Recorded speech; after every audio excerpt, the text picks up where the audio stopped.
Hey guys, Elias here, Tony behind the camera, Coach Rami. We're going to work on some butterfly guard concepts here. Usually we work a lot of offense. We love the butterfly guard. It allows a lot of range of movement, forward, backwards, up, down, left, right. It's not grip dependent. We can work sweeps with a number of different types of upper body positions or connection positions. It also allows for a lot of leg locks because it's inside position, both your legs. Now we're going to work on dealing with that tough situation, and it's basically what we're going to go over now is based on pass that Joe Lauzon showed me and at his great gym, Lauzon MMA in Massachusetts. Joe has one of the best butterfly guards in the world. He uses it in MMA to great utility, and I love butterfly guard. One of the times I was up there training, and he was rolling with me, I tried to use my butterfly guard, and he passed it like butter, and he showed me the way he was doing it. I can't do it as well as him, but I've been working on it ever since then.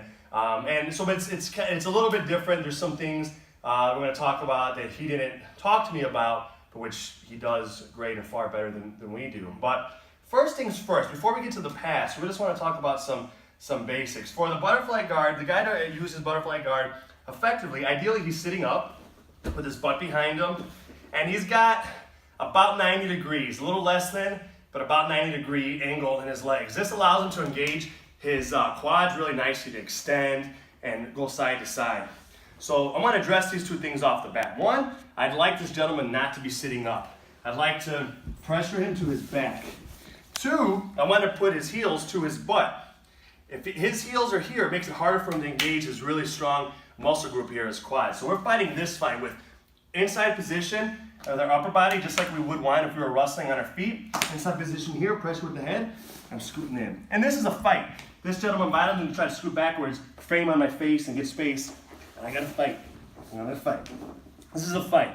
But we're gonna start our pass from here, assuming we won this fight. Have my opponent on his back, I have inside position, he doesn't have an overhook, he doesn't have control of my posture, I've won this battle, and I've scooted so his heels are to his butt. At this point, we're gonna posture up. And we're gonna try to put his legs to the side and pass. A couple things are key. Traditionally in Jiu-Jitsu, a lot of times we do a leg weave where I come through here, press, and collapse it. That's wonderful, I like it. It's hard to do. Hard to do against someone good. What Joe taught me is that you don't need to do all this hand weaving through the legs to get it. You can posture up and really roughly and with good timing, just get the knee not all the way to the ground. If you can do it, fine, but you're probably going against someone that's not very good. Just get it to your center line of your chest. At that point, you bring your chest down and you sprawl out. Ideally, this collapses the legs. Here, come up, get it to your center line, meet it with your chest, and sprawl. Same side as the leg that you're connected to, your hip is gonna hit the ground. When we sprawl, we don't sprawl straight down, we collapse to one side. I have an underhook on this side, shoot out. I have my hips to his hip, ideally his knees are closed right here. Easy at that point to go back door.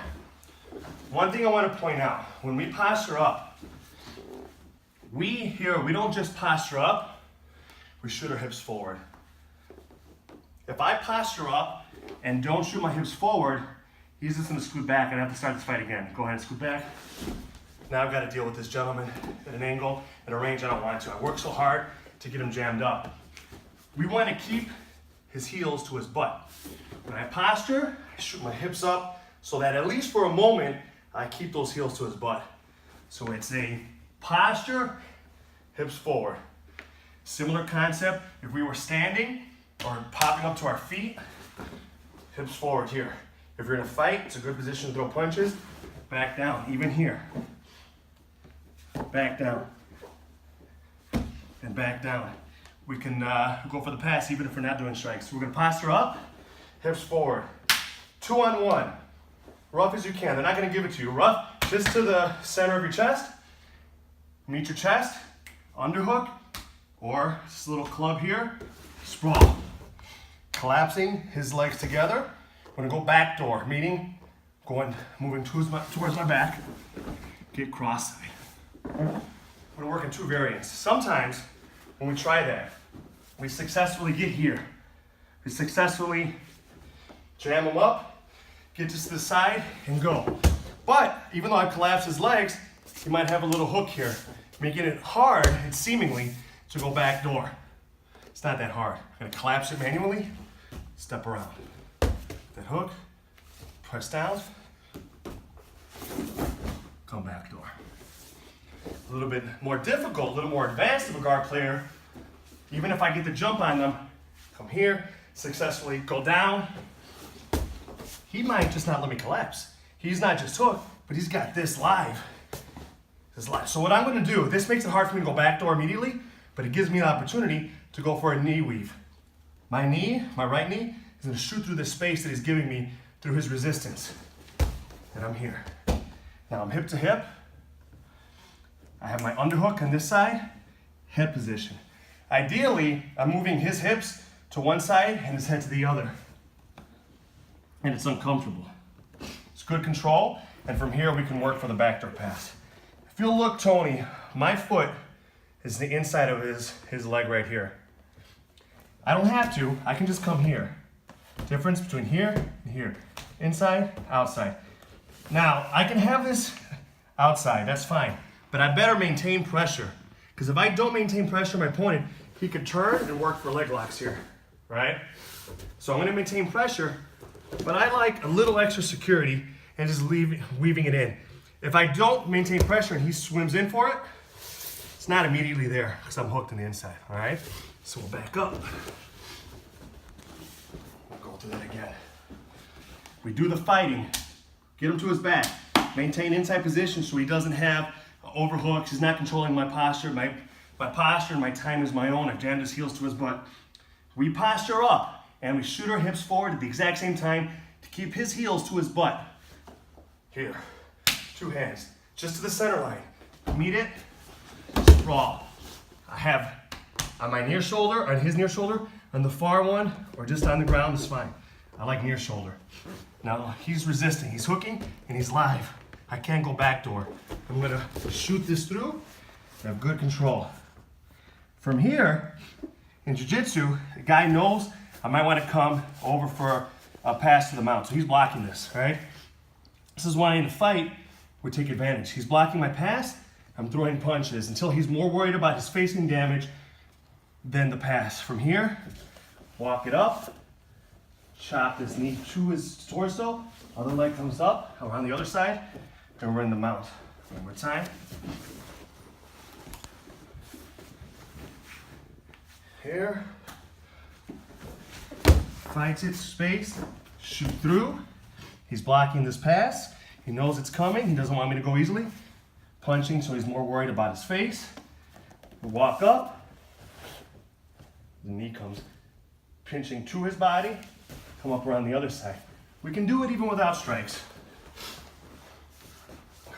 Here, up, fights it, shoot through. He's fighting this.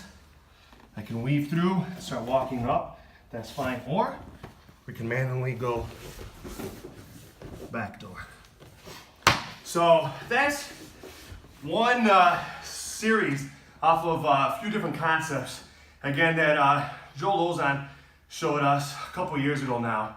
And the best people to learn defense in certain positions or holds are people that are amazing offensively with those positions or holds. And Joe Lauzon has an amazing butterfly guard.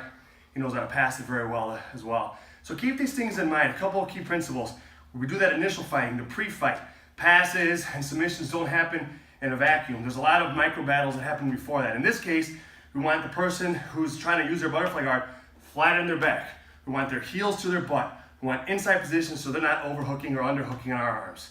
From there, after all that fighting's done, we work in this case to start passing. And when we work to pass, we don't just posture up, we use our hips as well. They come, posture up, and we're here. I like an active foot to bottom toe position here because we're gonna be moving as opposed to the backs of my feet. I want the toes to come up, and we're here. Press down, and we meet our chest to the knee and we sprawl out. As opposed to traditional hand weave, we have to press the legs all the way down. Joe explained with the right timing and the right connection, you can use your whole body. Instead of making it a strength thing of like the shoulder press, we just connect and we use some jiu-jitsu. We sprawl out and we use our whole body in one part of their body. It's really successful when you keep things in mind like the right hip timing and hip connection, and thinking about the way the strikes come into play in a real situation. It could really open up your passing game. So again, we're here at Foundation. Got Tony behind the lens, Coach Rami. I'm Elias. Thanks for watching. Take care, guys.